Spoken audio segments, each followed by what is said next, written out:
Then she sends my daughters over there. He sends my daughters over there to her. And I just kind of like, how you know something, but you don't really like, you like, nah, let me not think the worst. Let me not think the worst. Where my 12-year-old told me tonight, she said, Grandma felt like you were forcing me to move to Texas. That's what she told me, y'all. I'm the mother. I'm the mom, the one that gave birth to these kids. The one that has been through high hell with my children. My ex-husband didn't want to be bothered because he was not always at work. The one who has done everything with and for my children, right? My mother, she watched me. She watched me be a dedicated mom. She commended me, I think, once in 12 years. Oh, you take such good care of the kids. So my mother watched me. She watched me like this. My mother did not take care of me like that, y'all. She didn't raise me like that. She was always trying to put me off on somebody else. Always. Till I started getting much, much, much older. And I used to think to myself when I was 15 that I was 15 and I used to think this to myself.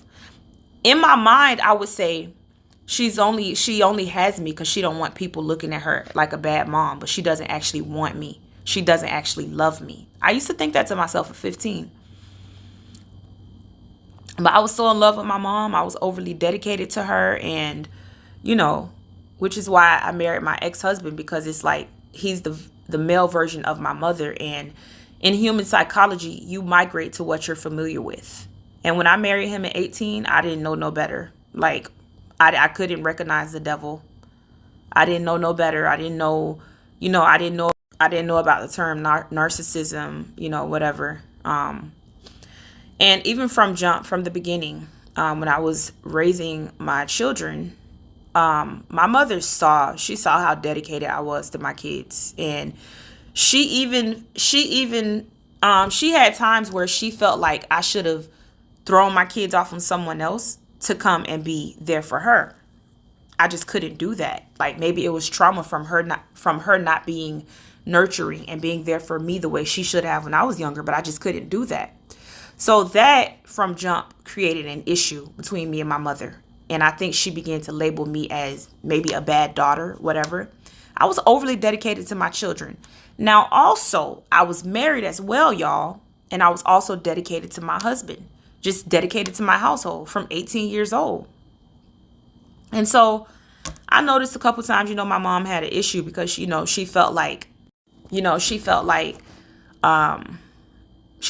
I should, she asked me a few times, oh, you can't send the kids over there to his mom's, to his sisters. His sisters didn't want to help. They didn't want to help like that. They didn't want to be bothered with my children. And quite frankly, I wasn't comfortable with people keeping my kids like that anyway. I just felt like God gave me these kids. This is what I'm supposed to do. Like, I still to this day feel like I was called to be a mom. I feel like I was created to be a mother because I've always been very nurturing since I was a little girl. So anyway, y'all know recently, today is Monday night. It's 10:22 p.m. in Texas. But Sunday, my kids came back from my mother's place. I got to get some water, y'all.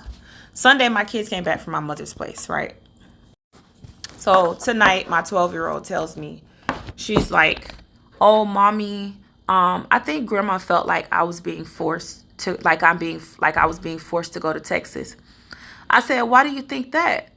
She said, because she kept asking me if I wanted to go to Texas. And she told me, she asked her, y'all, I'm not good. I'm not good with relaying information. If somebody said something, y'all, usually I don't share it because it's like my brain, and I've been under so much stress, y'all. I'm not good with relaying messages. Even when I'm telling my sister in Christ, I'd be like, girl, let me just send you the video because I'm not gonna relay the message good. But so my 12-year-old, she said, well, my grandma asked me if I wanted to go to Texas, and I told her yeah. And so she asked me again, and So she asked me again, and I told her, yeah, I do want to go because I want to, I want to go to a new place. I want to see something new. So she says, my mother told her, oh, you don't have to move to go to a new place. You can just ask your dad to take you. What kind, y'all, I'm gonna try not to yell so I don't be too loud in this video. But what kind of snake? What a snake. What a snake. I'm a 32-year-old woman. I'm not a child. And yes, I'm saying this about my mother because it's toxic. It's toxic and demonic. What a snake, right? What a snake, y'all. And I told my daughter, because my daughter was like, when we got on the phone, she was like, oh, mommy, you're on speaker. I'm not saying nothing wrong. My ex-husband sitting in the living room. That's okay. I don't care. But I told my daughter, I said, this is exactly what your dad wanted. This is exactly what he wanted. That's why he went there to sit. He took my girls to my mother's. And by the way, my girls don't go to my mom's like that. Simply because like the history that I've had with my mom, like just like toxic, you know what I'm saying? And it's like, it hurt my mental health a lot. Emotionally, it hurt me a lot. And it's just stressful. It was already stressful enough going through the things I was going through in my marriage with my ex-husband. And then dealing with my mom, there was always some crap off and on. So tonight I wanted to text my mom, like, you are so demonic. But I didn't. I said I'm going to record and I'm going to put this into my testimony. And that's what I'm going to keep doing. I'm going to keep doing it. Because I'm sick and tired, y'all. I'm so tired. Like, I'm so sick of it. I can't wait until God does the big bang. The things that he's been promising me. And, like, it's just aggravating. So anyway, my mom tells her that. She says, oh. So anyway, my mother tells her that, oh, you don't have to move to go to a new place. You can just ask your dad to take you. Like the daddy is the one that gave birth to my kids. Like he gave birth to these children. Like he been doing everything with and for these children all these years. He has not. He would be in and out, in and out. When he got mad, he got a little attitude. He wanted to pick an argument. He'd be gone. He'd just take off. Not leaving, I'm not talking about in the past 2-3 years, just leaving because he wanted to keep the peace or he didn't want to argue. I'm talking about always. I've been through everything with my children, a stay-at-home mother, off and on for 13 years. Y'all have no idea how frustrated I am right now. The situation is frustrating. I'm in Texas and it's like the enemy just keep trying to use them to take my peace. It's so frustrating. And also, he filed a motion in court for the kids to, he filed a motion in court that the judge would, he's hoping that the judge would agree for the kids to stay in Florida during the proceeding, the custody proceeding. Because as y'all know, he told me to file the petition, for relocation, right? Y'all, I don't want to do no mediation. I don't want to do no mediation at all. Like, I'm praying that the judge doesn't order mediation. I don't want to. Mediation is me and him sitting at a table and some man sitting at his computer, a man who barely even cares. Like, I just want to go before the judge and let this be done and let God put his will and his spirit into that judge. Let God put his truth and the truth of this situation into that judge and let that judge make the decision, and that's it. I don't want to go to no mediation. And we sitting there and we in disagreement. No, we're not going to come to an agreement in mediation. We're not.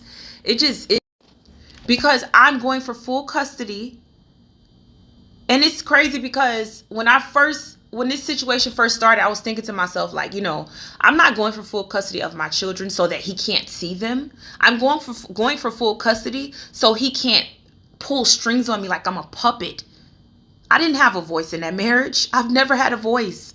In that marriage with him, he never allowed me to make decisions that actually mattered. And I would tell him, God said do this.